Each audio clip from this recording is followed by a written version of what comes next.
For 8 years, all of my schooling life, my secondary schooling, I had nurtured the belief that this is what would happen, that this is what validated me, that this was my calling.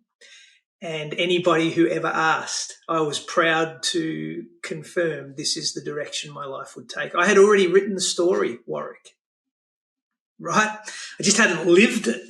And so when I learned at the end of my secondary schooling that I had missed out on medical school by a couple of points, a couple of percentage marks, it was devastating beyond words that I can explain.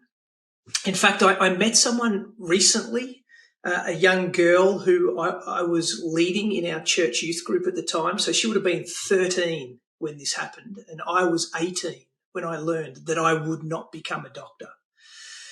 And I had picked her and some of her friends up in the car to drive her to an event that night. And that was the day that I had learned that I had failed to meet the threshold. And I don't even remember this, but she says to me many years later, I can remember you were numb. You had no words. You were hollow. You were the shell of a man.